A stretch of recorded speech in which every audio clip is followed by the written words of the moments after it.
All right, I haven't abandoned my new intelligence, but let's take apparently a small side journey.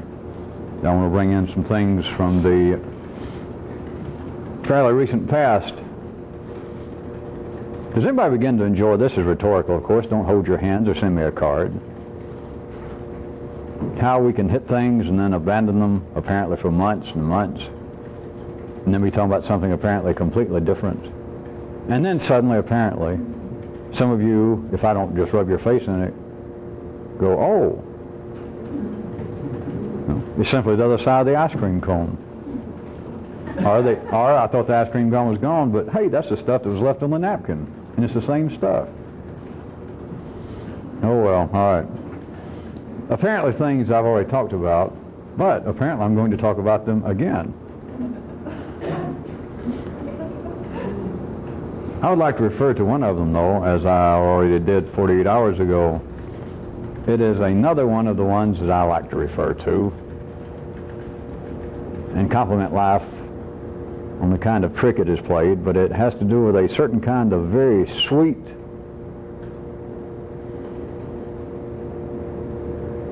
spot. It's kind of a trick point, and it goes like this.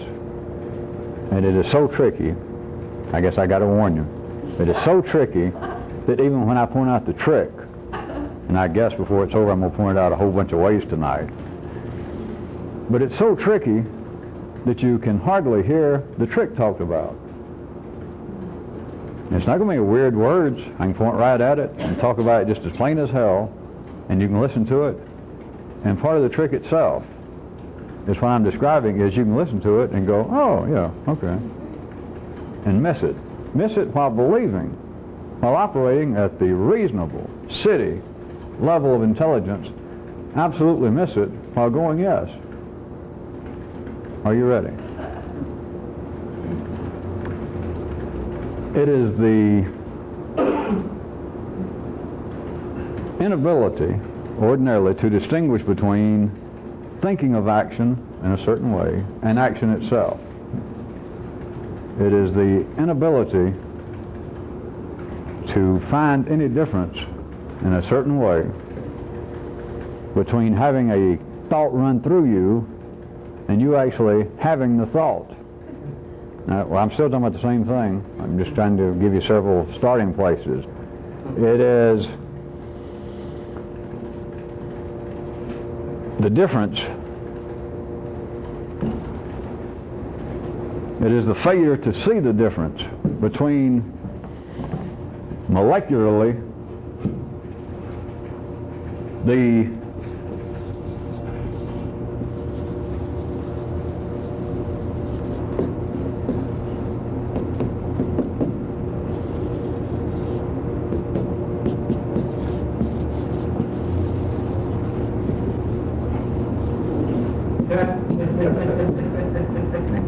inability to distinguish between the agreement thereto, or the agreement to something, and the actual deed to which you're agreeing.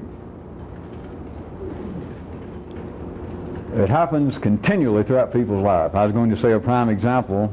It's only prime because it has to do with you people, and most people like to think that you're prime examples. So, the many, many times, and then the several specific times that I have asked people to do something, or even the rhetorical question I gave as an excursion a while back, and that I brought up again 48 hours ago, that when I said that there would be some evidence, you could use as evidence, what would be your response if I ask you, would you do anything that I told you to? All right, here it is. This is what I was going to call a prime example. Is there many people that would say, if I insisted, I want an answer, it's no longer rhetorical. Or even to yourself. When I presented as an excursion, you went yes. And that was it. And as far as you were concerned, that was the deed. And it was not the deed. But I asked somebody to do something, or a group of you to do something. Will you undertake a certain project? The point is, such and such, will you do it? You can count on me, Chief. And people will get together They'll drink coffee until their kidneys have turned brown. They'll meet 2 or 3 times a week. They'll even send me reports, working papers, semi-working papers, weekend vacation papers, and never see that the deed doesn't get done. This does not belie the fact. Don't even waste your time. I'm fixing to waste my time here for 30 or 40 seconds by even pointing this out. Don't waste your time. Don't let life waste your time if you're truly immersed in this by saying, well, you got the work, you got the plan, and etc. I'll get to that in a little while. That has nothing to do with it. That's part of the trick. But to ask somebody, now if you don't like me saying you're a prime example, just turn it around any sort of other way that you do it with other people. But here it is, you seem to be on the receiving end. That's why I thought it was a prime example. And this would seem to be, most of you would agree, that your relationship with this, your involvement with this, is super serious when I seem to demand seriousness. If I took you aside and I said, I want you, and you go talk to X, Y, and Z and get them, and I want you people to do so-and-so for me. Just don't say anything to anybody else. You guys take care of this for me. People go, right, got it. They say, well, should I check back or anything? And I might, oftentimes I'll say, well, let me know before you take any action. Tell me what you plan. Right-o. As far as you're concerned at the ordinary level, the deed has been accomplished. That is, you agreed to it. And that's it. Now, after that, something seems to continue to happen. You can send me reports, or I can say, how's it going? Any day now. Getting closer. No doubt we're getting closer. The agreement is accepted as being the deed done. And it's not. That is one of the most subtle, that is one of the most delicious and devious arrangements of man's molecular system in the higher end. That is what you think of as the intelligence. Because such crap as that, I shouldn't be judgmental of people's brains. Such arrangements as that in lower areas, to use my arbitrary 3D mappings, in what would seem to be the life of the body. If we could isolate and talk about the life of the body would pistol whip you if you tried to pull that kind of stuff on it. All right, it'd pistol whip itself. You cannot feed the body through pictures of Big Macs. You cannot feed the body, you cannot slate its thirst through promises that water is just down the street. Water's coming up. The body will only stand for that so long, and not very long.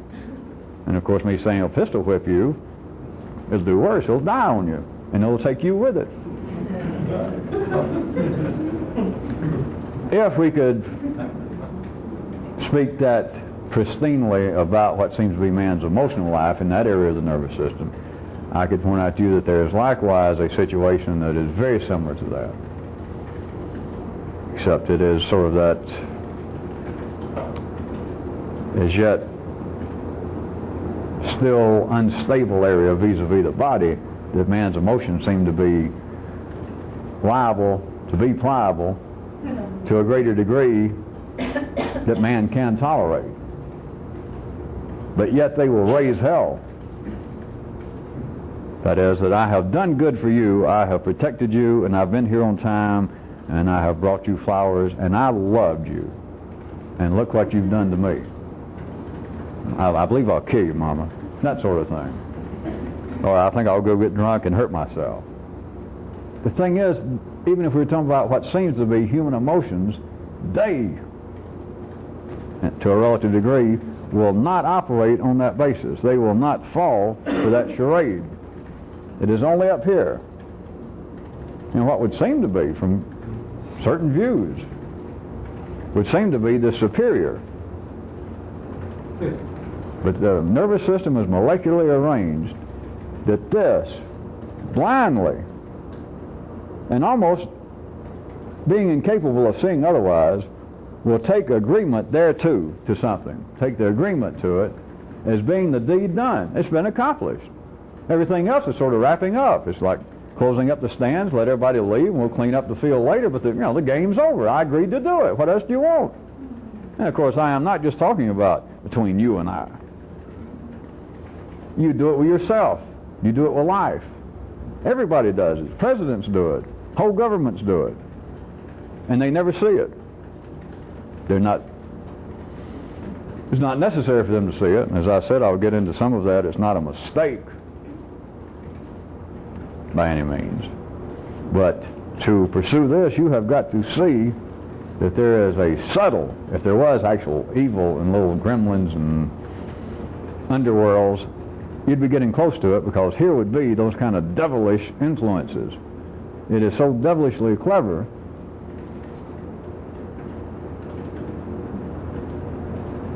that I have to bite my tongue and slap myself around every time I even get close to bringing it up, because it is so pregnant, so obvious, and so nearly impossible to make any of you see it. Because you can look right at it. And it's as though there's some sort of great monster, let's say, making faces and growling, but it's like it is so big and so large that your face, your head is in his mouth, and no matter where you look, you say, what in the hell are you talking about? Am I right? Agree. Say, yeah, I know what you're talking about. See, one of the descriptions I gave, it is taking a thought that ran through you as being a thought that you actually had. Now, that is pretty arcane, I guess. But night before last, I was mentioning in this context, laying a little of the groundwork when I was trying to point out that people mentally can believe, can operate as though, after an extensive reading, study of Afghanistan, photographs, they can begin to believe that they have been there. And as I said, if they were still reasonably sane and you went, wait a minute, I've seen your passport, I know you haven't been, the person would go. Let us be at least this charitable. Then most of them go, well, yeah, you're right. I'm sorry, I didn't actually mean to trick you. It's just I've become so interested and so immersed in Afghanistan, it is as though I've been there. Comma. I'm not going to run over commas tonight. But you get to an area that does not seem to be as materialistically grounded, such as the world of ideas. And then people look at pictures and photographs of this intellectual Afghanistan. That is, they read something, the thought ran through them. They read a sentence saying, if you know what you're doing, you can run right over commas. And you read it and go, wow. Huh? Huh? Is that heavy? The metaphorical significance of that? Oh. And something happened. Your nervous system, something's always going on or you're dead. Your nervous system is always tingling. It's always vibrating. So you read, let us say you read that. If you know what you're doing, you can run right over commas. You, And you have to get up and walk around the room a minute. And the many things I'm not going to try to put into this, but the ramifications, the connections, the potential of what that means. And something did happen. To make it crude, let's say that you did get, quote, something out of that you read it.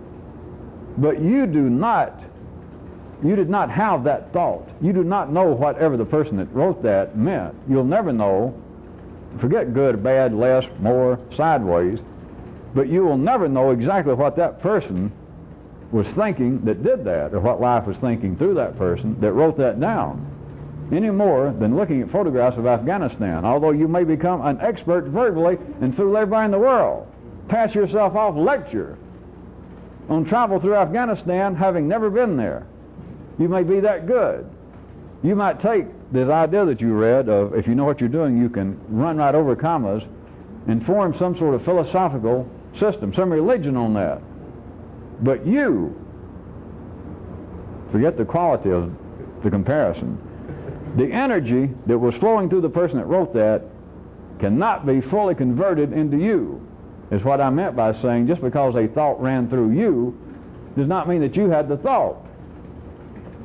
Now, there have been a whole handfuls of people throughout history that weren't even all that extraordinary that's had sensations of this, that life keeps going sort of, and it keeps getting off. It runs through philosophers. It runs through if you know how to read it, it's run through people trying to say, wait a minute, there's a difference in knowing stuff and then knowing stuff. Or there's a difference between knowing something and understanding it. Little parts out at the fringe of life's cities have had this sensation that there's a difference in somebody saying, look, I'm an expert. I have studied David Hume's works. I am the world's leading authority on that man, on that philosopher. And you may be, or this person may be, almost a walking intellectual reincarnation of Hume. But you do understand he is not that son of a gun. It's not possible. And forget better or worse. From some IQ test, from some test, this contemporaneous scholar on Hume, written 3 or 4 volumes, 20 volumes of his life, 42 volumes analyzing, critiquing his work, from some test, some presently accepted test, he may be more intelligent, he may be a greater thinker, a more expansive thinker, etc., etc. But he is not David Hume. See how tricky? Either you're saying, well, that's obvious, or you're saying, well, that doesn't mean anything. That's just what I'm talking about.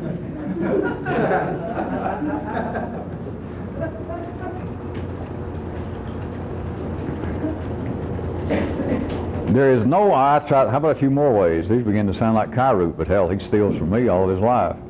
There's no way to beneficially rewrite a play.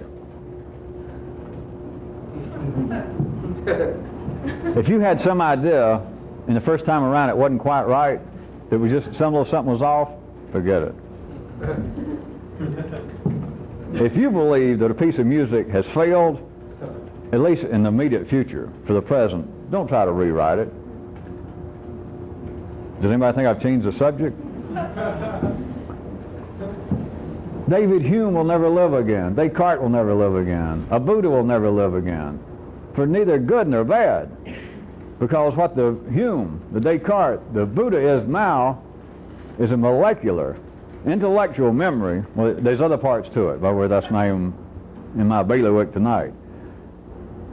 It is now part of the molecular memory of humanity, certain strains of humanity. In the cases I was mentioning, the first 2 cases, Western man, and Eastern man, the case of Buddha, and that's filtered in after all these generations, even into Western man. But at any rate, sometimes you can identify it down one DNA line in the body of humanity that this person, a Hume, a Descartes, is now a part, to some degree, of the genetic makeup, and it comes out in man's intellect, in the yellow circuits of individuals, some individuals. So it's there. But the man himself, whatever the energy was running through him that made him write what he wrote, say what he said,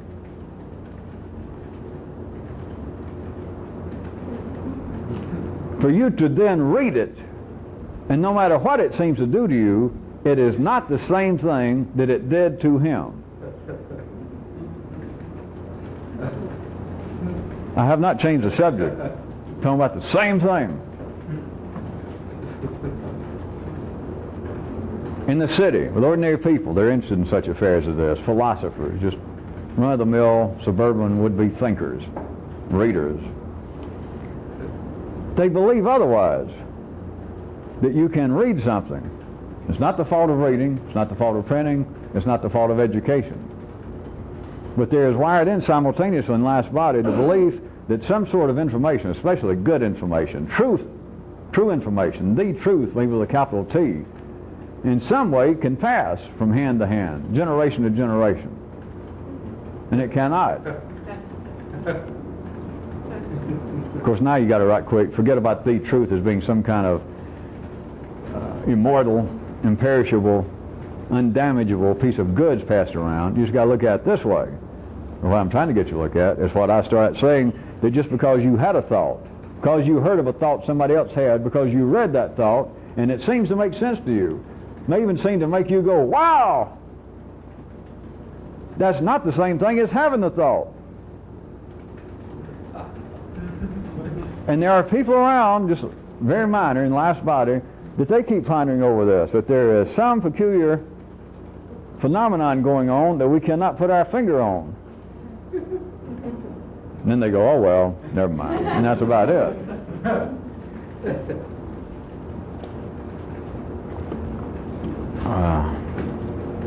I had no intention of going off this far, but I'll just take a second. Does anybody see that among other things, or at least I'll tell you among other things, if this were true, that if whatever the energy conversion, if whatever the molecular action that was a thought, let us say, that Hume was the first that said, if you know what you're doing, you run over commas, that whatever the actual molecular energy that life needed to be moved and or converted, by him thinking that thought in those words, if it indeed could be converted and passed along, if it could be 100% converted, passed along in the same effect on the next person, be obtained that it had upon the guy who first apparently thought it, if that happened, do you see that would not be a boon? Not at least the way I've described the self of life to you at the 3D level. It would be lethal. It would be as though life had developed one varicose vein, or at least busted up real good, terminated some little blood vessel somewhere, that it will never get a full flow of energy, a full flow of blood and oxygen down to that one little place again. Because of the fact, if it could be true, that a piece of energy, that is a thought, an idea, 100%, in a 100% manner, got converted and moved from one person to another, it would be as though you had died a little bit. And yet, life simultaneously has other parts of its body running around hollering, why can't we communicate better? Why can't one person tell somebody something about what they think another person get it? Why? Because it's deadly, for one thing.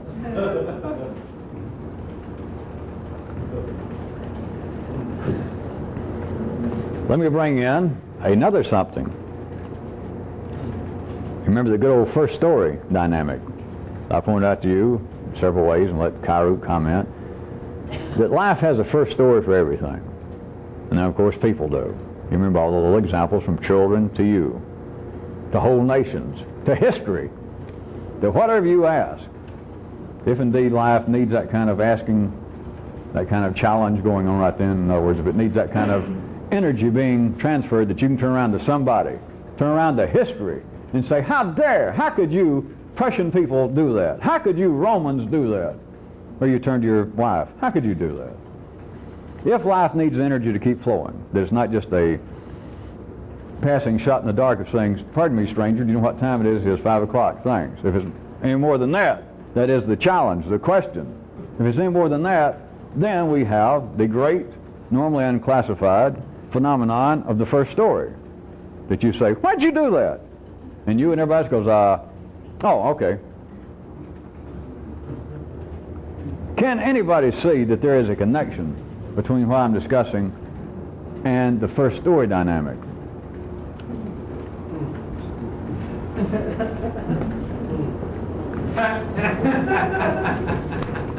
Well,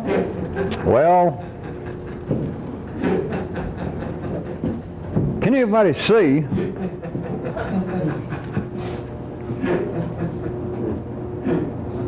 this sort of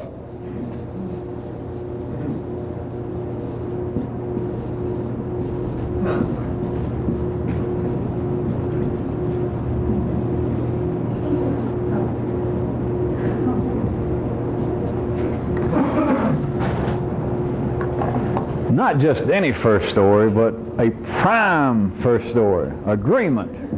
And the agreement in the sense that I'm talking about now of the failure to be able to distinguish the way that the yellow circuits, the intellect of ordinary man, will take the agreement, the agreement to something, to an idea, to a request, to a demand. They take the agreement to it as being the deed done. Do you see that that kind of agreement is a delicious, better than licorice, a delicious first story? Just in case, I was prepared that some of you have any doubt whether you see that, then I'm prepared. I'm prepared to press on and perhaps say a few more words about it. I knew you'd be relieved, so that you wouldn't have to think about it yourself. Well, I don't like to think about that, so let's play like I didn't say that.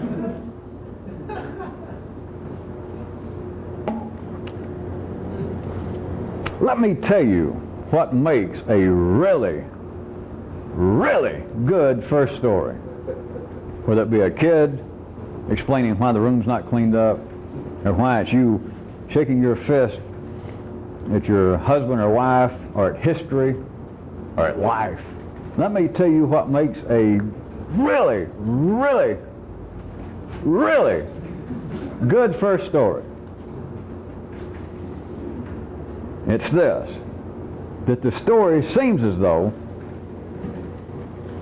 it could fit.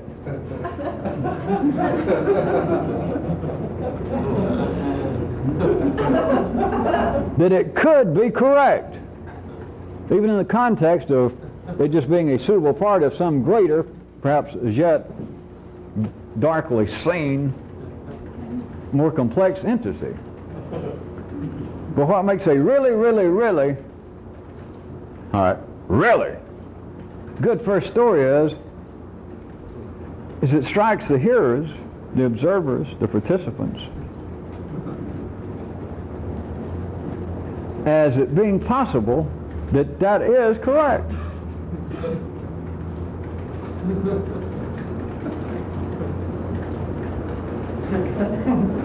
Is that too weird?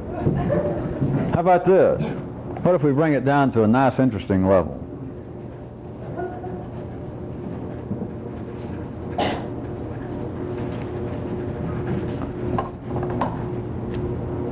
What if this is some sort of something, a statement, an idea?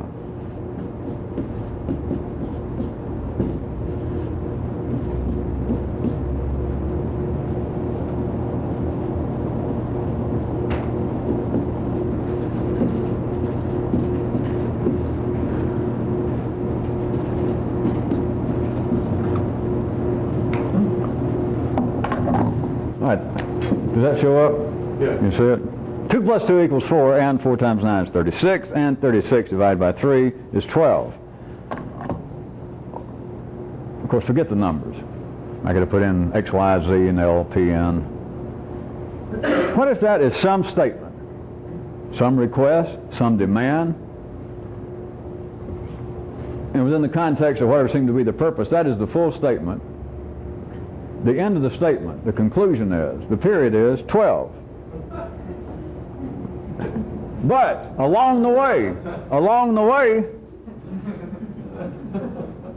within that statement, 2 plus 2 equals 4, there is a really, really, really, really, really good first story vis-a-vis this statement. For life, for somebody to say, wait a minute, okay, you asked me, I'm going to tell you. 2 and 2 is 4. And even without the person having the full knowledge is what I meant, that it may be like just vaguely glimpsed or sensed that there is a greater something at work here. This is not the full thing, but darn if that don't fit, if that could fit. And what I'm trying to show you, what if the final answer, the real answer, whatever that is 12. That's what all this is leading to, whether it be an hour from now, a month from now, halfway through eternity, eons from now.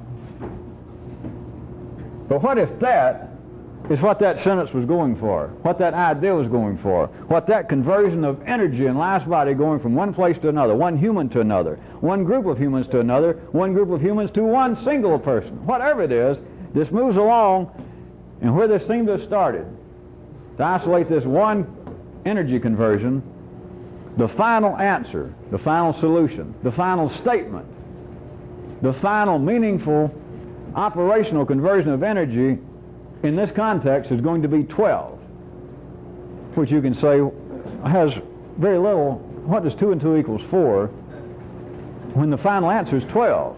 You know, between 4 and 12 is between 4 and 4.5 if we're going to get technical. But between 4 and 12, what do you got? Except for this. If you knew the full statement, and just a sensation in human sense there is built into the nervous system that none of this is complete, that there are no periods coming up, that none of this is making any conclusive sense. That is life to ordinary people. Then you get a first story that, all right, glad you asked me. I'll take the challenge. Okay, wait a minute. 2 and 2 is 4. And there's like a sensation that, wait a minute, 4 is not the real answer. But yet, for it to be a really, really, really, really, really, really good first story, it's like, well, I'll be darned if that don't almost fit. That could be true. I can't really deny that has, I can't say that has just no pertinence whatsoever. And it's as though life can do that, and it always, you get distracted for a second. It's like life shines a light in your eyes right quick, and you go, and you're about to holler, wait a minute, 4 ain't it, 4 ain't it, no. And it's like you're suddenly blinded when you start to say 4, no, 4's not it. And it's like it doesn't matter, or you got distracted for a second, or something tells you that, all right, it's wrong to say 4 is not it, or 4 doesn't matter. Does anybody follow any of this? There is no doubt when a first story is not working. None. It's one reason I might suggest to you that people laugh, because it's not intellectual humor, but why does it always get a laugh? When I brought the examples of the kind of thing you can do to a kid. Turn to a kid and say, all right, who spilled the milk on the floor? And the kid says, a dinosaur, a monster. See? And some of you go, ha ha ha. That's a terrible first story. That's why you laugh. That first story doesn't work. You got to be a little more molecularly sophisticated. In other words, the child's got to be a little older, and then it'll give you a better first story, maybe 6 months from then, a year from then. First stories, for them to be good though, strike another human thusly, that could be at least partially correct. That could be so.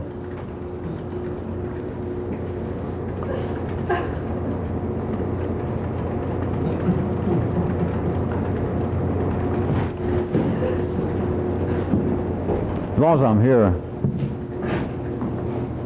I of course cannot draw a 4 or 5D picture. But imagine back the old quick example, if we were living in a 2D world and you saw,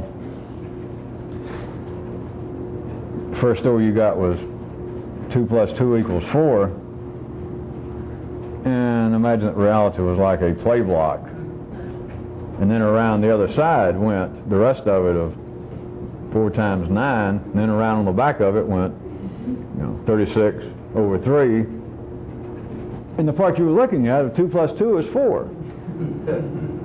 And you can look, and that's all you see, and nobody but a rank fool would say 2 and 2 is not 4. And you say, I'm looking right at it. And you can call other people and say, come over here. People come over and they say, yeah, 2 and 2 is 4. There's nothing else to be said. That is a great first story. But this whole sentence that I put up mathematically, it turns a corner. It's not that 2 and 2 is not 4. It's not that there is no pertinence to 2 and 2 is 4. Because let us say that this is the ultimate pertinence, that this is the ultimate statement of whatever, the purpose of life, or why they ever wrote opera in French, but that this is it. So you could not have the ultimate statement without this bit, or without any bit, but this one bit. The little 2 + 2 = 4. In this case, linearly speaking of this being some statement, 2 + 2 = 4 is the first story of this statement. It's the opening notes. It's the entry march, it's the prelude, and you can say, well, that doesn't tell me anything. But you understand, if we took that out, the rest of that sentence is no longer complete. The idea is not complete. But that does not say that some part of it is not true. It's only back in the city that the nervous system, human intelligence operating at that level, has any profitable, necessary business dealings on the basis that some one part of reality is true and not true. They have to, or you would never get your furnace lit. You'd never get the air conditioner fixed back up 6 months from now. It has to be that way.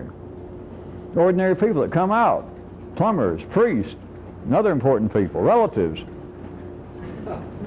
If they do not see that there is a good first story, if they do not see that reality stops right here, they call it other things, decency, propriety, intelligence, reason, me, you, that if there is not some place that 2 and 2 is 4, and they get to the edge of looking at a block, and they only see it two-dimensional, without that, if relatives ever came to visit, they'd never leave. If a plumber came to fix your bathroom, he would fix it forever.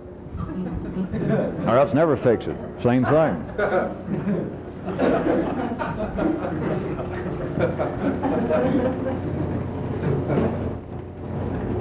But literally, so I put up these pictures in that block. I didn't know whether any of you would push it that far.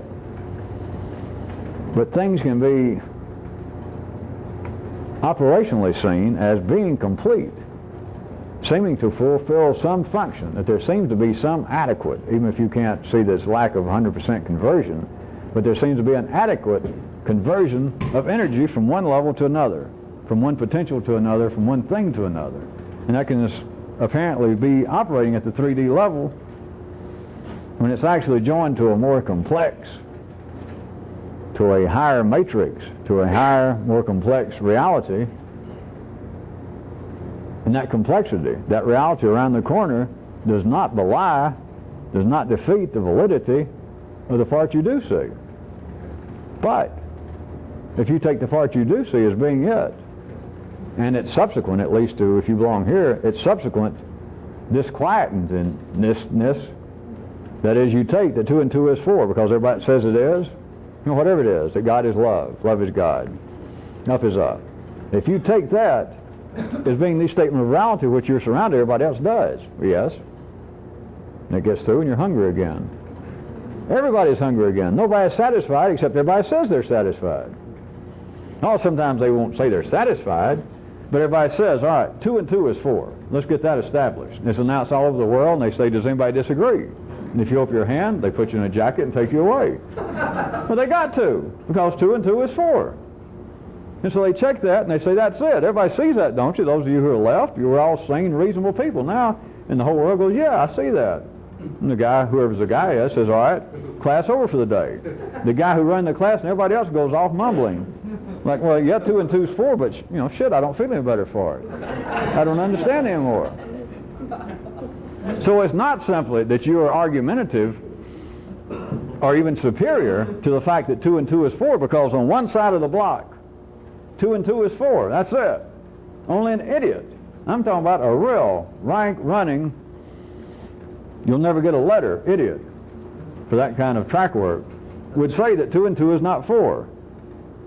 Because you're in Rome, whether you know or not, in the city, and in Rome everybody says 2 and 2 is 4. And even, God bless him, Jehovah, or one of you people's guides said, hey, when in Rome, 2 and 2 is 4. Got to turn the tape over.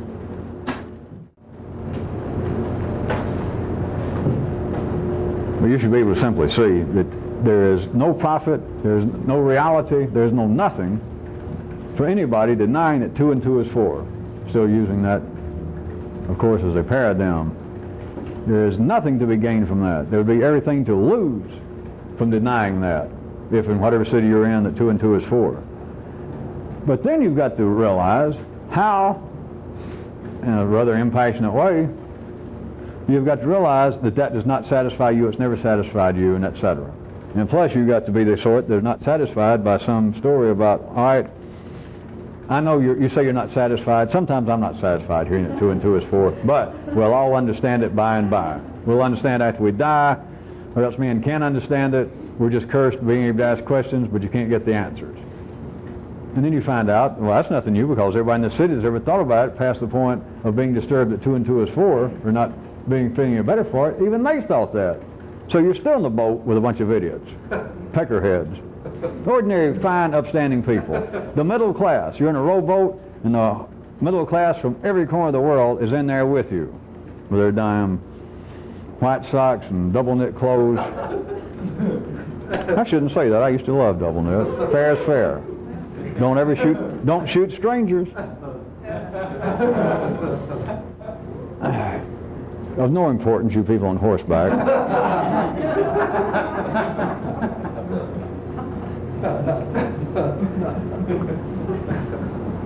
But you have got to see that there is a crack somewhere. Assuming you're wired up, you don't have to see it. That's a figure of speech. You've got to already be wired up to be able to start seeing, to be able to begin to smell this crack. That's what I keep pointing at, trying to drag you over here so that you can look through it. That 2 and 2 is 4. You got to get over that. 2 and 2 is 4. I don't care what you believe. You got to still be really an underclassman idiot. To be concerned about UFOs, or talking to the dead, almost talking to the living, but Atlantis, lost tribes of people, lost secret books. All of that is an attempted, very low-end, cheap substitute for intelligence. It's a kind of cover-up for the fact that you don't like 2 and 2 is 4. Now listen, and it's not simply because humans don't like that 2 and 2 is 4, remember? Even that sounds right. It's that 2 and 2 is 4, but you don't like when you find out that that's the answer. You're not satisfied with the feeling you have. That is, all right, I've heard it. I've heard the truth from on high. That is, I've heard the truth of the middle class. I've heard the truth of the majority. Everyone says 2 and 2 is 4, and I can't say otherwise. Okay. And they break up the meeting. And you and everybody else, for all you worry about you walk off, and you do not feel any better. You've got to already been wired up this way. Life had to produce you this way, that you get past all of that. You're not complaining about 2 and 2 is 4. At least when I point out to you, you realize that's not the problem. Nobody lied to you. It's not me picking on mathematics or if I was doing religion. That your religion, if you grew up in one, says such and such is true. I never say it's not true, but you've got to see that your religion said 2 and 2 is 4, and it didn't do anything for you. Where you itch, it never scratched. Didn't even get close. But many people that happens to. But then they stay around and suck their thumb and whine the rest of their life. But then they won't actually become critics of religion, or they won't change religion, or they want to bomb religions. You got to see that 2 and 2 is 4, whether it's in a religious context, an intellectual context, an emotional context, that 2 and 2 is 4. It is where we live on this planet. Then you've got to realize that does not satisfy me, but it's not the fault of 2, or the plus sign, or the equal sign, or 4. It's something else. And I've told you what else it is. That you don't have the complete sentence. You've got incomplete data. You've got flawed information. But what you do have, there's nothing wrong with. You got to forget it. That's why anything your religion told you, I don't say was wrong. I just told you it's irrelevant if you're going to do this. That's why none of this is ever an attack on life, because there's nothing wrong with life. And for me to call it flawed info, incomplete data, sounds like an attack, but it's not. It's simply me pointing out that all you can see is what's in front of you. All you can see is one side of the block that says 2 and 2 is 4. All you could see, if I covered this up and wrote out that part, and I said, all right, the real answer is 12, whatever all this meant. Take it as a metonymy, of course. That I said, all right, the real thing is 12, and here's all I can tell you about it, and I tell you this part about 2 and 2 is 4. And it strikes you, or you try to take it, all right, if you said it, I believe it. What the hell am I going to do with that? You keep saying the answer is 12, and now you've pointed out to me, all I can hear is 2 and 2 is 4. It is not that the 2 and 2 is 4, if I can classify that again as flawed information or incomplete data, it's not that that's wrong. That is all that's necessary at the ordinary level. And so you've got to go through a multiplex of these sweet, tricky blind spots that life has done, because most people never get past the fact they think they're actually complaining about 2 and 2 is 4. They think that's what they're mad about. Or they think they're mad because they grew up in some religion and their religion said, pray to the gods and the gods will make you feel better. And so you pray to the gods and you don't feel any better. And you think, well, you know, to hell with the gods. All you're doing, that's the first level of irritation. I mean, that's way down. You're down with the bricklayers and priests and everybody else, God knows what. You're just shaking your fist at 2 and 2 is 4. You think that's the problem. If you get a little bit better, you realize that 2 and 2 being 4 or 2 and 2 not being 4, that ain't the problem. At least when somebody like me can point it out to somebody like you that, hey, that's not the problem. You say, well, it's got to be. 2 and 2 is not 4. Everybody else says 2 and 2 is 4. They say pray or live a life in such and such way, and your answers will do that, and I did it and it didn't work. In other words, you're saying 2 and 2 ain't 4, and everybody says it is, and I don't like it. And you say something's got to be done about it. You know what to do about it. You know, who are we going to kill? Who are we going to attack? What's the number? 2 and 2 is not 4, obviously, so what is it? You tell me. Tell me the number. And you've got to find somebody like me, and me say, wait a minute. 2 and 2 may be 4, 2 and 2 may not be 4. It doesn't matter. That's not what's irritating you. And you've got to be able to hear very quickly for me to point out, and there's no way in the city to do this with people. Energy does not get converted along these lines for me to point out, listen, 2 and 2 being 4 or not being 4 is not the real subject of inquiry. It's not good, it's not bad. You say not good, not bad. You say, well, is it 2 and 2 4 or not? And I say it may be and it may not be, but it doesn't matter. And you say, all right, it doesn't matter. I say you're dissatisfied and you're blaming it on that. And then you got to be able to go, ah! And I say something about a first story and you go, ah! I see what's been done to me. Or you see that it's connected to the agreement. An agreement's a disagreement also, you understand. That is, life tells you that 2 and 2 is 4 and you say, no, it's not. You try, they say, pray to God and you'll be happy. You pray to God and it doesn't work. So you take your disagreement. That is, you agree with yourself now that, hey, fuck religion. Or to hell with 4. 2 and 2 is not 4. You now take that as being the deed itself. That is, you say, hey, prayer doesn't work. Being a Catholic doesn't work. And you take that as a deed done. You take that as, all right, now I'm getting somewhere. I wasn't satisfied when I started, and I started out and I was a Catholic or a Jew, and now I decided to hell with that. That doesn't mean anything. So now you feel like, all right, I've made progress. I moved one step up the line. You hadn't gone anywhere. You took your agreement. In this case, you'd look at it as disagreement, but you've taken your agreement.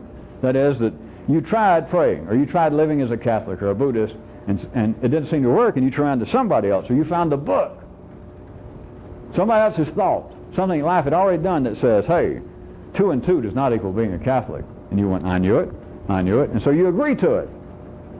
And now you feel as though I have done something, when all it is, you have failed to distinguish between agreement to and the deed done. But if you were operating in such an intellectual capacity that I could jump in and say, do you hear that? Many people's ordinary nervous system will say, you're wrong. You can step sideways and make some silly joke, but you're wrong, because I've made some intellectual progress. That is, of all the things that might satisfy my hunger, this itch I have, whatever they are, infinite number, or to be in them. At least I've crossed off one. That is, being a Catholic or a Muslim's not it. So I cross that off, and you can say, well, I made some kind of progress.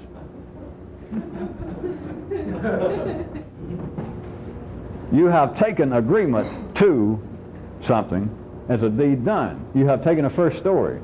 You're at the first level of irritation. You're shaking your fist at 2 and 2 is 4, and that's not it. What is it? What is irritating to some people? Some people, look how few we are. It's not that 2 and 2 is 4. It's that I just know there's more to this. But then those others that hear there's more to it, then life puts out, if not the first story, it's first story, or it's 1.5 at least. And that story is, well, okay, you saw through the first story. And then they give you this stuff. Then life comes out with religion, myths, flying Atlantans, secret knowledge, which I know some of you think that I've spent a lot of time mentioning that. None of you have fully ever taken the nice little kumquat of secret knowledge and mastered it enough, because the thing about secret knowledge, it's really a more sophisticated. It would seem to be older and cruder, perhaps, from one view. It is actually more sophisticated than ideas of, say, the mysteries of the Catholic Church.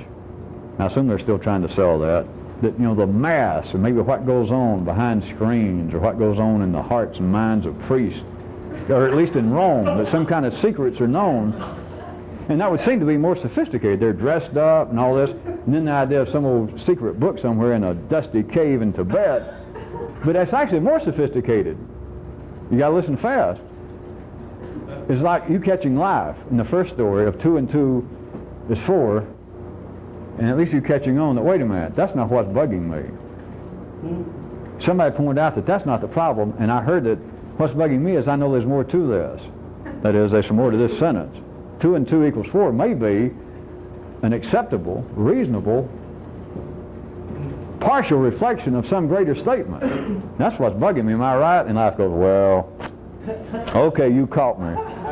And it says, have you ever heard the term about a secret knowledge? And you go, I knew it. That is even more, that is so sophisticated, it's why people think it's crude. Because it's not, see, it's so captious, it's not like saying, all right, you caught me. Life saying, you caught me. The trick is to be a Catholic. That's crude, because then you can go down the street and try it. But with secret knowledge, by its own definition, ipse-dixit, you're not ever going to know what it is. It's secret knowledge. But you take the agreement. That is, you take, secret knowledge. It's as though you now know it. It's because somebody flashed a picture of you, but instead of Kabul, Afghanistan, they flashed up a picture of secret knowledge. And then close it up and you, And as far as you're concerned, yeah, I've been there. I know what it is. And somebody says, what's the secret of life? Why are we all irritated? And you say, well, I'm no longer a seeker after the truth. I am now a dispenser of the truth. Because I have been there. I have glimpsed the truth. I know what it is that's disturbing you, Bunky. You think you're disturbed over 2 and 2 is 4? No, no, no. What you're disturbed is that you know, even though that may or may not be true, that there's more to it than this. And your new little person, your new little follower goes, you're right, that's it. And they say, what is the secret? And you say, I'm going to tell you. The secret is secret knowledge.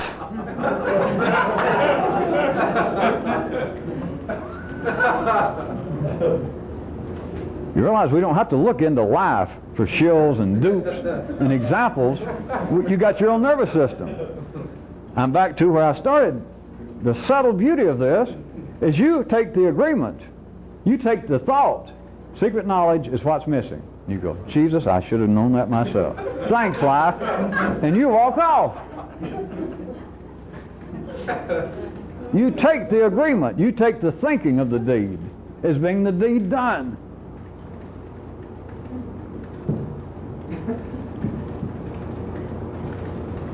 It's surprising, I say rhetorically, how many people seem to genetically at one time show. This is not any judgment, and I'm not making a pessimistic comment about it in any manner. But how many people, from a certain view, would apparently have this little itch, this little loose wire, this little potential, that they might hear this kind of stuff, whatever this kind of stuff is. But just like that, they will fall like pins. Life rolls this big old ball called secret knowledge. It does this ledger domain of people saying, wait a minute, I think I'm catching on. I think that there's more to this than meets the eye. And life goes, yeah, I guess you've got me. And life says, all right, look over there. And you're done for. Secret knowledge. Sometimes religion. But usually, in the circumstances, it's always been whatever the prevailing religion of the government was. That the people who could hear this, they have already decided that the 2 and 2 of that religion, the 4 it equals, is not the 4 they want. And so then you've got all of what's always been called metaphysics, the occult, the mystical. That it's not one of the governmentally ordained and recognized priests or rabbis or whoever. Then the people that first may be wired up to hear a piece of that, they reject that. They do not get enough energy converted. And they look around, and there is the guy in the robe, in the turban, somewhere that says, I can tell. You don't buy that. They go, no, I don't. Come with me. I know what's going on with you. And that's it. Just like that. Life has taken some of its own genes, some of its own cells that were about to become. Don't take this negatively, there's no word, but they're about to mutate. I guess some of you can. It's not necessarily cancerous. But it's got some genes that are about to go off on a frolic of their own. And life can stop them just like that by hollering, secret knowledge! And they're done for. They'll spend then, it happened at the age of 20, and you find at the age of 60, they're now sitting around drinking coffee on Sunday morning, and they're a little group of 60-year-old theosophists, or what's that? Some little group that they're harmless. They're still sitting around talking about that life must have started from flying saucers. and they're just convinced, now that their husbands and wives have died and they're retired and they got nothing else to do, that some of them begin to believe that I think flying saucers are trying to contact me, Ethel. And other ones say, yeah, me too.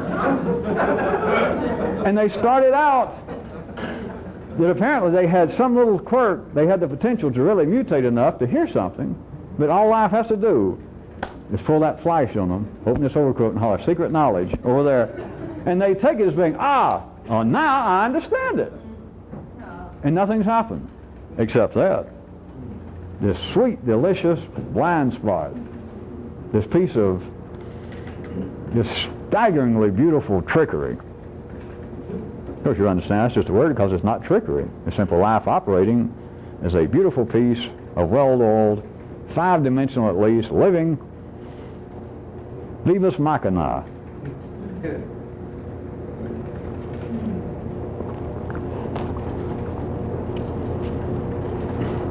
Now that said, something I was going to get into, might as well do it tonight. I could leave another 48 hours and see, rhetorically speaking, see how many of you wrestled around or this began to run through your nervous system. And it's this. Could anybody even remember? I don't want to get the blues, so I'm not going to ask anybody. That twice in the first 15 minutes when I started this, 10 minutes, I started to get close to something. I said, well, wait a minute, because that will almost sound like it's in conflict, and I'll get to it later. Well, yeah, now that you mentioned it, I remember you saying that.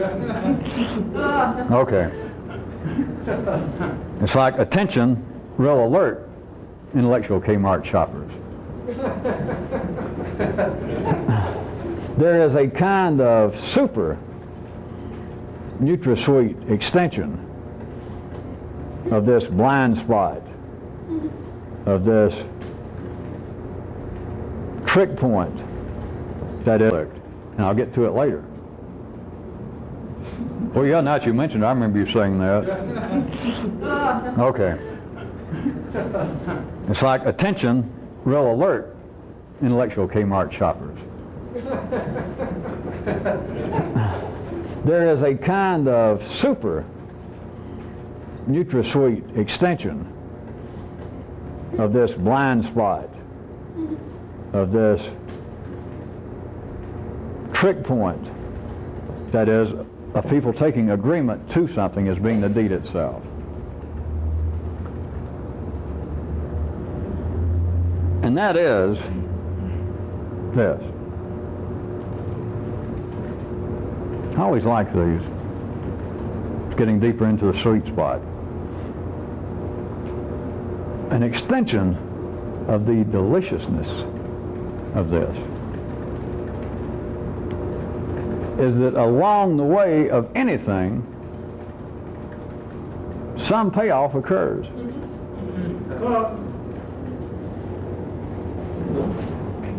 Since I pointed out that the prevailing operational dynamic of life, or one of them, behind this great blind sweet spot that I'm referring to tonight, is people taking agreement to something as being the deed done.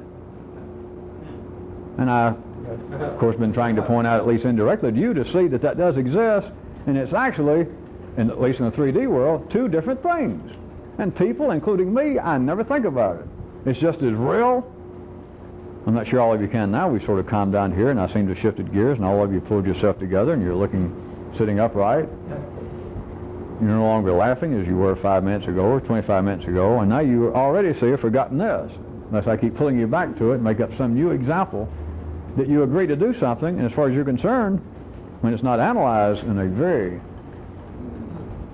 perverse manner, you never see the agreeing to do something. It's not it. Since I hadn't given an example or made up anything in the last 5 minutes, as I was just saying, how about a real parenthetical aside?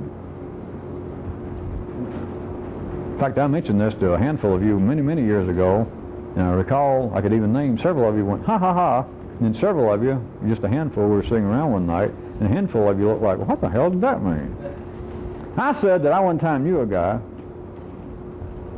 a group of people got together like once a week for a little party or a poker game. And just suddenly one night, this guy shows up at his regular appointed time, and he announces, amidst a bunch of smokers, he announced that he quit smoking. And he sat down, he asked the guy next to him to have a cigarette. And as soon as he went smoking, and somebody said something to him, you know, I thought you said you quit smoking. He said, I have. And he went on about his business. And it came up maybe one more time that somebody, maybe they had a few drinks, but somebody, all night long he keeps asking, everybody's bumming cigarettes because he has none. Somebody said, don't you have any? And somebody finally said, well, don't you have any, Fred? He said, no, I told you I quit smoking. And he picked up somebody else's and went right on. End of parenthetical aside. Now back to my extension of the sweetness. That along the way that 2 and 2 equals 4 is not satisfying. Along the way that agreement to cannot be distinguished under ordinary conditions of ordinary people from the deed itself done. So if we look at all this as being flawed, all this as being incomplete and inconclusive from a higher view, from a more complex view, even though it be true, along the way of anything, there's some kind of payoff. That is, that if we were making it, which it's not, but some of you, if you're listening at ordinary level, you might hear it this way, but if we were to make the comment that, or the statement, if I were to say, all right, seeing something incomplete, only seeing that 2 and 2 is 4, and accepting that and saying, that's it, and if you disagree, if you say there's more beyond that, or something else, you're nuts or you're wrong, that's it. And if I say, all right, from another view, that is very limited information. It is not ultimately satisfying. It does not finally answer anything. It does not even finally answer its own question. Even if I said that, and that my comment, my statement was the better statement. My statement was the satisfying statement of reality, and the limited one of 2 plus 2 equals 4 is not. Then you might think, well, in that case, there's nothing going on at the level of 2 plus 2 equals 4. And there is. What's going on is life. That there is a payoff. Or if you believed, if you're listening with ordinary ears, ordinary nervous systems, if you believed that I was pointing out, if you thought I was pointing out that, hey, people continually fail to distinguish between agreeing to do something and the deed itself. And you took, well, hey, what you're saying is sitting around like a bunch of dunderheads and saying, yeah, I quit smoking while you're still smoking. They're saying, all right, I agree to do so-and-so, and the deed never gets done, and people just say, well, I agreed to it, and that was it. And if you took, all right, the former is inferior. That is, just sitting around saying, yeah, all right, I agree. You know, whatever you ask me to do so-and-so, I'll do it. And then they don't do it. But they seem satisfied. They seem to sit down in the chair in which they agreed to do it. If you took that as being in some way insufficient, or as you took that as being a pejorative description, it's not true. Because all you're talking about is life.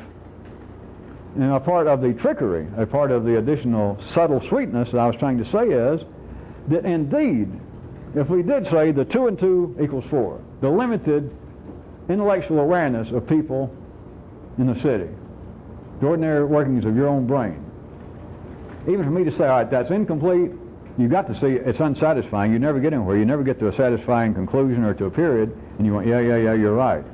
But part of the beauty is that under all ordinary conditions, even though, if I say that's true, then still those who are operating at that level are being paid off. There is energy being converted along those lines, and so they're not subject to some sort of absolute declaration by somebody of saying, hey, what you people are doing is a waste of time, because they are partially getting paid off along the line, even if the line's going nowhere. Even if the line is only going to run down this one side of the block, and that's as far as they ever get. They never get any further than, all right, I believe 2 and 2 is 4. That is, I'm a good Catholic. When from some view, if this was necessary, if we could pull their feelings, their nervous system into a higher, more complex dimension, into at least 4 dimensions, and I could shake them for some reason and say, you say you're a Catholic, but you're not satisfied by it. And they go, yeah, you're right. And so what? And if I said being a Catholic does not satisfy the initial itch you had, they went, yeah, you're right. And if I said you've wasted your time, then their feeling would be, remember, I'm making all this up and it can't happen in the 3D world. But then their nervous system would recoil and say, you're wrong. If I said the Catholic Church is just a waste of time, or if I said all religion, your religion is just an absolute waste of time, you go, yeah. And I said, I mean it, absolute. Then you go, well, no, wait a minute, not absolute. Because you have gotten some payoff along the line. Everybody does. People who do things that from your individual view is everything from wasteful to even destructive. To say, how can somebody? You hear a story about a guy held up somebody when he was 12 years old, spent 10 years in reformatory, got out, within 2 days held up another store, run away from the store on foot, barefooted on an asphalt road. They caught him within 2 minutes, put him back in jail. He got out, walked up to a drive-in window within 48 hours of a bank and held it up, back in jail. And you can say, the man's an idiot. I mean, all you got to do is know undergraduate psychology and to say, well, he definitely had such and such problems as, had such an impact on him that he is now just a walking self-destructive machine. The man's getting a payoff. Anything you do in life, if you're alive, there is some payoff. That is, there seems to be some nutrition. There seems to be some satisfaction along the line, along any line. It doesn't matter what. And so for me to say, if you thought I was, for me to say, listen, all religion is a waste of time. Or if I say 2 and 2, I know in the city they believe 2 and 2 is 4, but you people know how strange and what wonderful things I must know, and I'm telling you 2 and 2 is not 4. If you believe that 2 and 2 is 4, you're wasting your life. That is not true. And your nervous system, if you couldn't do any better than that, would correctly recoil at that, would resist that wait a minute, 2 and 2 is never equals 4 has never completely satisfied me. But, something's wrong for you to completely, just out of hand, to dismiss religion. Or for you to make a blanket indictment of 4 being the proper outcome of 2 plus 2. That you are wrong. And you would be correct. Your nervous system at that level. That my life thus far may have been the La Brea tar pits. But there's been a few laughs along the way. All you're saying is, all your nervous system is really saying is, I've made it to 35. And you say that life is the pits. I thought you said that, and I got to agree. But if you're going to really push and keep saying your life has been the absolute pits, your nervous system wants to say, well, you're going too far. But all it's saying is I've lived 35 years. I'm alive right this second. That's all it's saying. I've eaten some food, and I was able to eliminate it. I've been horny, and I got laid. I've been tired, and I rested, and I was rested, and wanted exercise, and I got it. You're at least saying that. If you knew how to speak of it or address it in this manner, then intellectually people would also be saying, if I said all information, everything in the city is bunk. It's all incomplete, it's a waste of time, it's unsatisfying, everything you ever hear in the city is wrong. You might say, yeah. And I say, I mean it, absolutely wrong, just everything you ever heard. Your nervous system correctly, at that level, would then want to resist and say, well, wait, don't go too far. It's not all wrong. I mean, all you're saying is somewhere along the line, intermittently for 35 years, I've received some intellectual nourishment. All you're saying is I've been alive. I have been breathing. My nervous system has been in operation at least up to this level. That's all you're saying. But notice the subtle sweetness of it. That everybody's getting some payoff. Everybody's getting some energy converted. Energy is flowing through everybody. Jump back on another side right quick if you can listen. That is another way that life distracts those that might hear some of this by getting them tied up. The guys hanging around the edges of the temple saying, hey, you see through that crowd too, and they take you somewhere else apparently. One way is they are always, if possible, even more dogmatic than that which they're condemning. That is, they say, hey, the temple, the church, they tell you 2 and 2 is 4, right? You go, yeah. Nothing, right? You go, yeah. He says, I know. You go, well, all right, I'm available. I'm listening. He says, 2 and 2 is 5. I mean, worse than the church. The church says 2 and 2 is 4. And if life in the mainstream has adapted and adopted and set up something like the Catholic Church, for instance, it can stand what may appear to you to be a serious body blow from you. You can stand in the middle of the church and holler, I no longer believe in Catholicism. And you're going to be like a comma. the church is going to roll right over you. In fact, the Catholic Church, you know, has rolled across whole eras of history and whole parts of the Western world. But at any rate, the church can absorb that. It can absorb one guy jumping up and hollering and pulling out his hair and screaming, "To hell with the Pope and the church and everything." And they'll just say, you know, wait a second, see if the guy calms down. If not, throw him out or help him out. Give him a cold drink. But when life gets you distracted into what seems to be these offshoots, what I was saying is normally been referred to as occultism and metaphysics and stuff, then is when you meet real dogmatism. As they insist, well, that's what's normally referred to nowadays as a cult. There's no room for the cult leaders. All right, all you people, you've got attracted here, the forces of the universe and the dead folks from Atlantis sent you here, and all those poor little people that died in the crashes that the government wouldn't admit of UFOs. Those forces sent you to me, and all of you know, whether you were Jews, Christians, Muslims, whatever, you knew that your religion that said 2 and 2 is 4 didn't answer it, did it?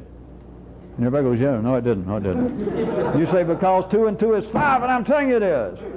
And you stand up there and say, wait a minute, I think you've gone too far.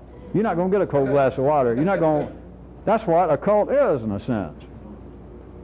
But notice, I was trying to show you off on an off path, again, the subtle sweetness of how life is arranged. That will answer people. That will take people who might have heard something completely out of the race. Takes them right off the field. And it seems there was a payoff. So, well, now, I always knew that 2 and 4... 2 being 4 didn't seem to, I don't know, something smelled about that. But now that son of a bitch has made, you know, he says 2 and 2 is 5, and if you say anything, you know, he'll whip your ass. He'll make all my fellow believers here, he'll make them all jump on me, they'll take my money away, or they'll throw me in the river. So it seems like, well, I've gotten somewhere. You have. You got out of life's hair.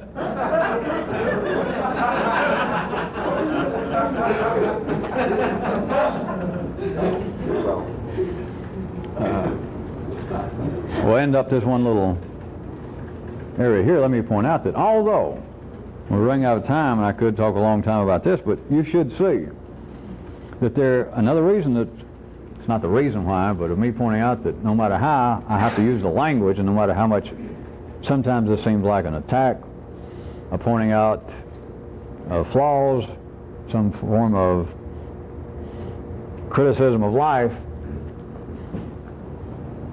it's that there is literally nothing wrong with life. There's nothing wrong with life as you've heard about it, as you've been taught, as you see it. At that level, there's not.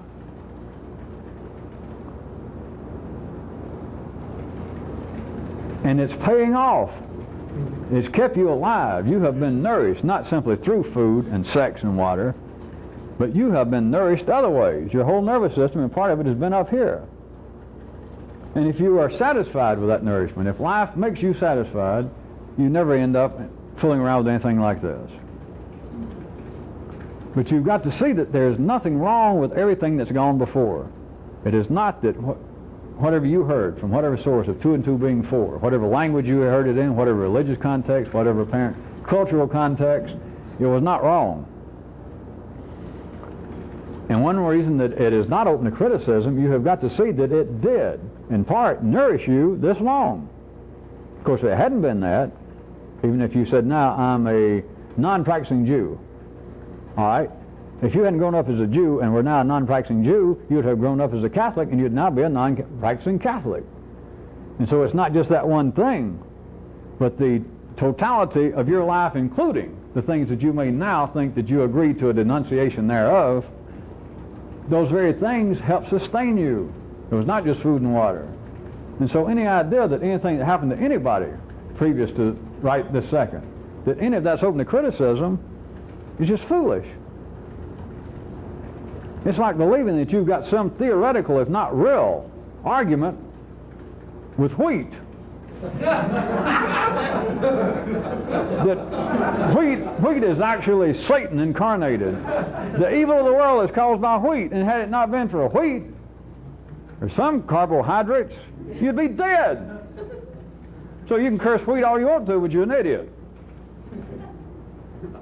Well, you're just middle class.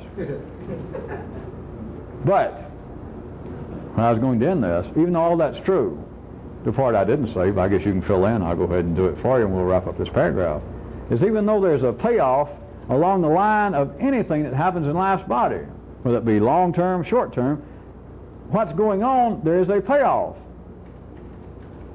The people are being nourished. But this kind of energy conversion, this kind of payoff is simply, with no histrionics, it is simply insufficient for revolutionary activity. You can't get any healthier than you are. You can't get any more nourishment than you're taking in now if you're operating at that level. We'll leave on a quiet note.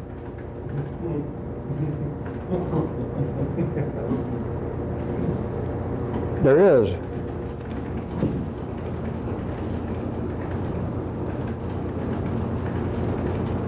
another historical something. You can take this, I guess, as a double aside, but it's exemplary if you can hear it and realize it's not historical out there. It has to do with first story. It has to do with taking appearances as being the thing. It's just a delicious one. I've used others, but I always like this one. I've never pulled it on you. In the 1880s, there was a series, or one started off, I forgot the name of it. I shouldn't play casual. I say things like I can't remember the name of it. When I do stuff like that, I feel like some of you should be good enough by now to realize that I almost made a faux pas because I fall into sometimes trying to do a kind of homey, and I say, well, I'm not sure, what was his name? They did that principle, the French guy, and I'll do that. I feel like some of you should be seeing through it because I don't like to do it. I just make all that shit up. It's kind of cheap theatrics that at one time I thought was meaningful because I thought sometimes it lent what I was doing sort of a homier touch, like I was having to really think about what I was talking about, or the act. I can't remember the name of this particular. It was a piece of American legislation. It was enacted in the 1880s. And I was going, I was saying like, well, it was a series of acts, and I said, well, there was one act got started, but I can't remember the name. And that's not true. This is all within my new attempt to be more straightforward and talk to people directly, which of course makes it much more complex to some of you. But back to what I was going to say. It's an example I've always loved, and I'll let you love it with me if you can see it. In the 1880s, there was a series, several pieces of legislation that was normally not historically referred to as the Civil Service Reform Acts. Now here is a good first story. Now listen, because we're not talking about three-dimensional collusions and these great greedy cobbles of some kind running the world. Even if they are, I'm not going to tell you about it. And all the ones you imagine ain't so. You only see on one side of the block. If it was true, and I'm not inferring it's not. But at any rate, the purpose. Now here's life. Here are historians. Here are political scientists and thinkers looking at it at the time and now, after the fact, which of course gives you an even better view. The Civil Service Reform Act, the beginning of really establishing the civil service as we know it now in government, had obviously a purpose, right? And what was the purpose? The purpose obviously was to protect the civil servants, those working in the government, non-elected people, hired people in the government, was to protect them from the consistently changing demands of political patronage. That is, but obviously the purpose of this was to protect these poor little people that were hired by the government. And before these reforms, one administration, one of the political parties would be voted out of office. The new party come in and take, because they had to pay off, that's what power is about, patronage. Everybody knows what that is. They would, as far as possible. I mean, if there were 10,000 jobs back then, or whatever it was, let's say 10,000 jobs at the immediate disposal of a new president. 10,000 civil service jobs, and the office changed hands, and your party comes in on January the 6th. January the 7th, you do understand, assuming he had 10,000 people he needed to pay off, then 10,000 people got fired on the 7th. And he paid off all these other people, and they came in. So what was the solution? To protect these little people. Obviously, the Civil Service Reform Acts, to protect them so that their jobs were not hinged on this ever-changing, or it could be every 4 years, at least. It could be every 4 years, that due to what kind of allegiance, contributions especially, being, as has been pointed out, the great sustaining milk of politics is so that these people did not have to worry about always contributing money, because it didn't matter once these reforms were enacted about the change in the party, they still had their job. What a boon to the little guy. That was not the purpose of the Civil Service Reform Acts. All right, historically, somebody may say that was the purpose. I'm sure they do. That's the beauty of a first story, that even that full sentence, 2 + 2 = 4, that's true enough. But this is just a great example of the first story, because I'm going to tell you, and of course, don't go to the city and try to get me in an argument with some historian, because I don't argue with historians. Most of them are sweaty and overweight. No. Don't you historians write me. Let me tell you the real purpose, because I know how life operates. But you understand this, what I just described fits. It is suitable to the context as far as you can see it. It was to protect the people in the civil service, people in the government employ. It was not. You know what it was for? I suggest to you, which I've done in the past, and it won't make this untrue, because it's not going to change that apparently it saved the employees from the uncertainties, from the expense of being a party to and subject to the ever-changing political patronage system. Even though it did that, I'm going to suggest to you what the real purpose was. That was the real money, which is always behind the throne, whether it be here or somewhere else. Big business, the real money. They wanted the little people. See, part of the Civil Service Reform Act, you do know, is it forbade civil servants. Initially, the whole purpose was from contributing money. But it got hidden, now it's looked at as that they cannot actively campaign. They cannot actively get involved. They've done several other acts at least since then. And that's looked at as you are forbidden, if you're a civil servant, from participating in the partisan political process. But I'm going to suggest to you what the real purpose was behind that. It also saved them, though, from the current party, the party that's in office now and running for its life, for them coming around and dollaring you to death while pointing out to you, if we get voted out, if I get voted out, me the president, you going with me. Give me some money. We got to run this campaign. It saved them from that because it made it against the law for them to contribute. Whether they wanted to or not, they could say, gee, Mr. Prez, I would love to. You know I would, but the damn law, that 1880 Civil Service Reform Law, I can't. The president went, yeah, I guess you're right. They'd get us all. The guys with the money wanted to stop those kind of small contributions so that the candidates would be more and more dependent upon their money, that the candidates were having to depend more and more upon a smaller and smaller segment of contributions. I suggest to you, knowing how life works, trust me, and this is not got nothing to do with politics, that was life's overall purpose in those kind of Civil Service Reform Acts, and yet, what I'm telling you, trust me, that does not belie the first story that everybody believes. It does not make it untrue. It did stop little people that were simply employees and hired for a living. It stopped them from having to contribute. But that wasn't the purpose. The purpose was almost the opposite. It wasn't to save them. It was people that had the money to buy a president, to buy a government, which they're everywhere. Every time you got a country. That's one of the things it takes, those of you who are still interested in history. Why it seems to take so long for some area like present-day Italy, that it takes it all these years and years and years to seem to coalesce into the marked nationalistic group now known as Italy for the last 70 years or whatever it's been.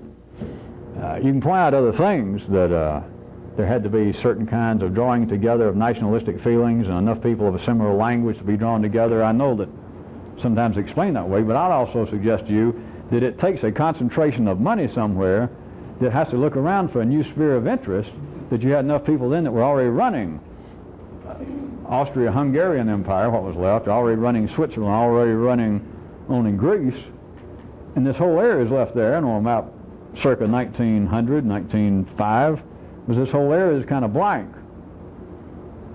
Let's make a new country. What we need is a new country so we can lend them money, so we can put in somebody and lend them money and start swapping goods for money and set up what's known as an economy.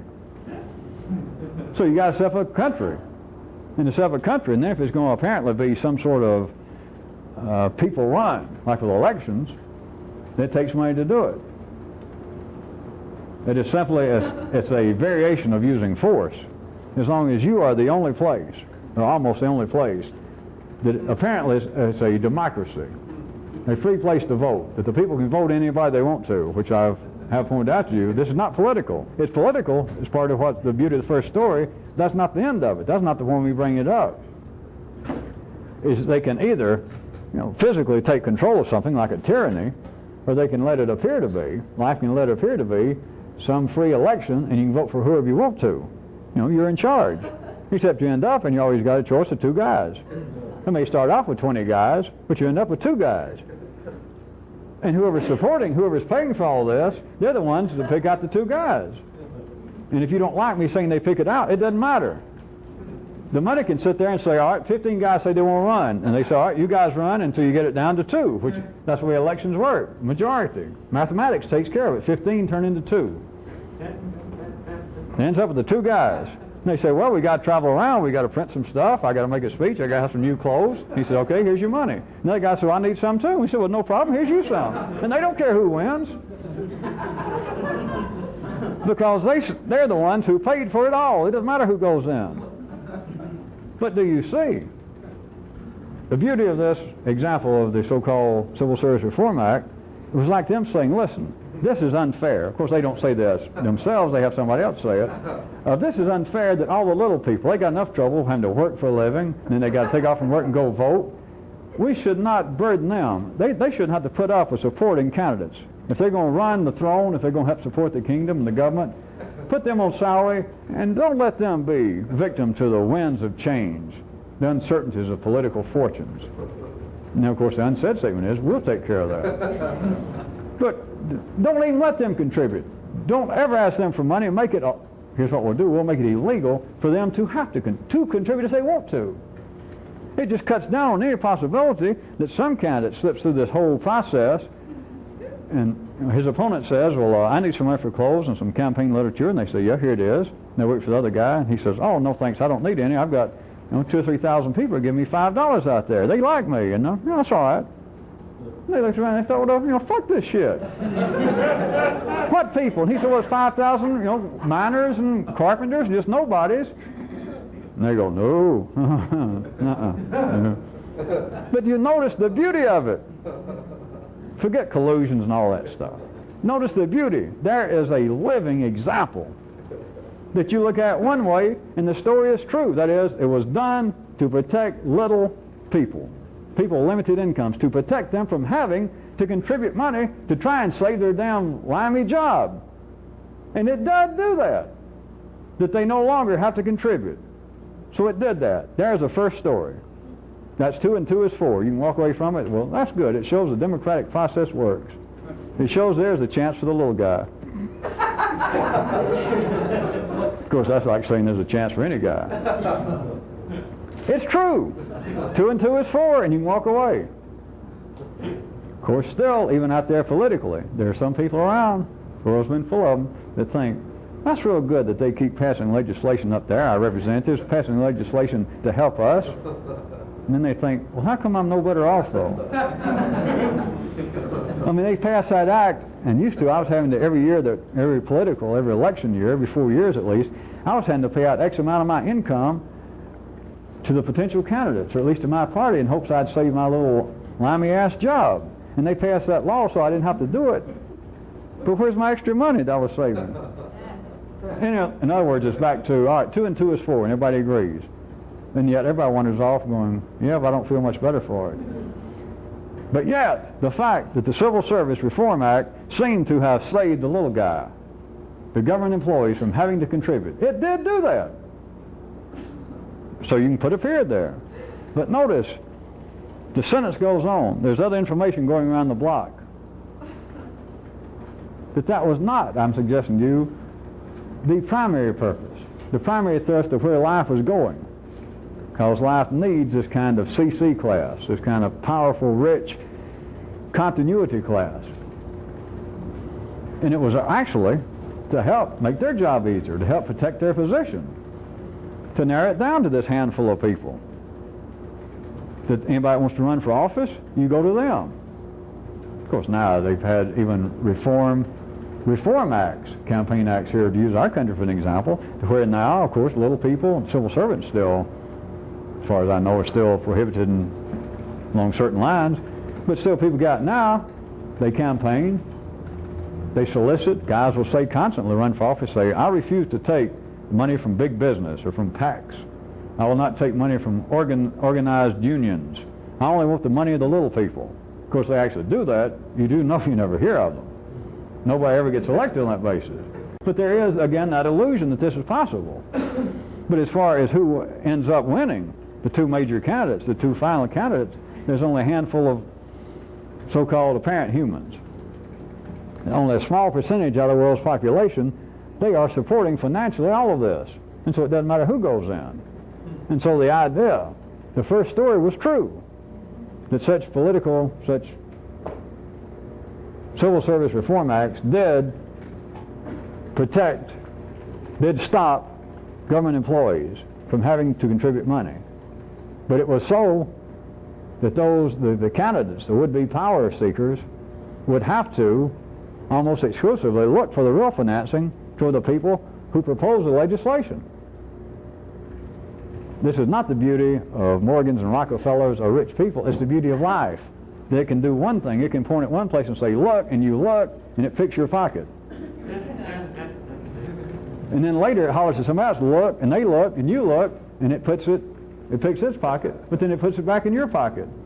And everybody's left confused. I seem to have benefited, but I'm not much better off, which nobody can explain that. I seem, in isolated and episodic matters, I seem to have benefited, but then you walk off scratching your chin, but I'm no better off. They cut the taxes of the little guy. God, that's neat. I'm just glad to have a caring administration. And you walk off, but later you think, well, how come I don't have any more money? That's another story, of course. But it's the beauty of life being able to juggle all of this. And constantly going, look, look, and everybody goes, where? And they say, look, 2 and 2 is 4. And everybody looks, yeah, it is. Look, we passed a Reform Act and you don't have to contribute anymore. Greater amounts of freedom. Wow! And it's lesser amounts.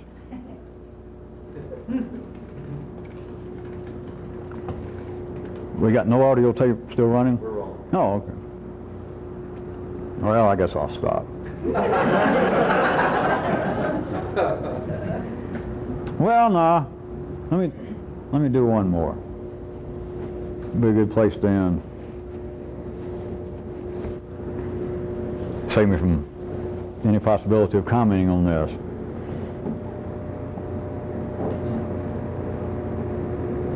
Make it a finale story. I'll steal again from Kyroots because I know he would have used this, because I know he'd already thought about it.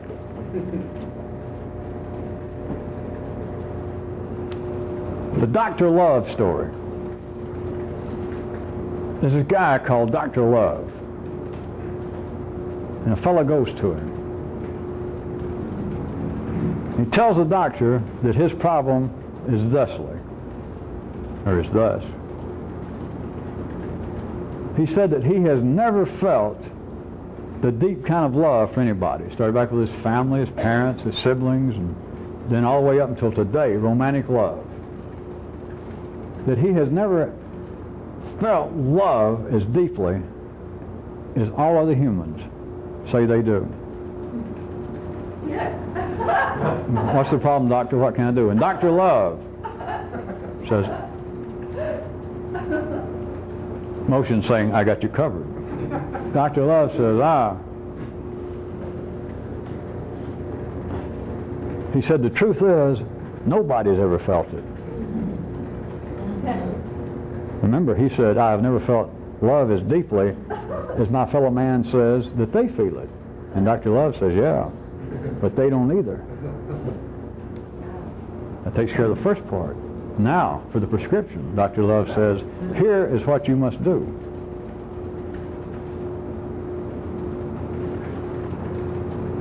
You have got to pretend always to be more in love than you actually are. That is the secret. That is the secret.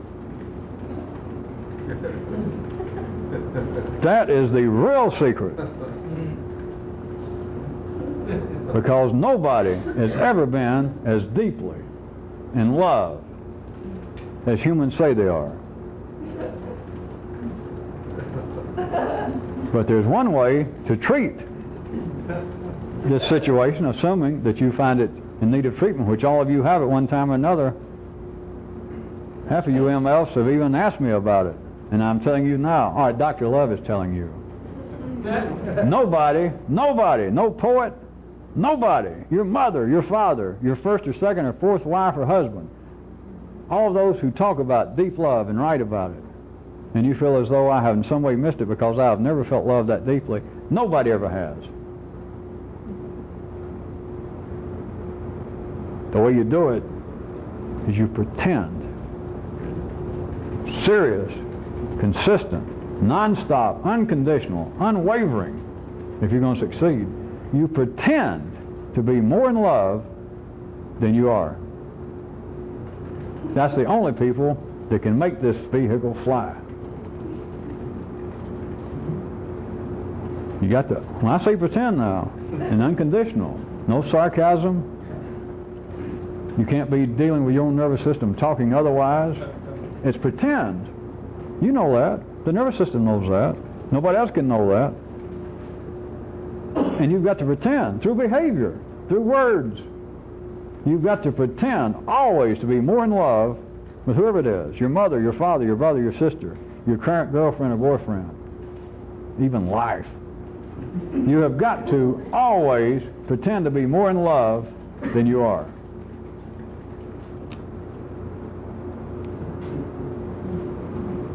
Don't ever say, I don't save the most inflammable to the last.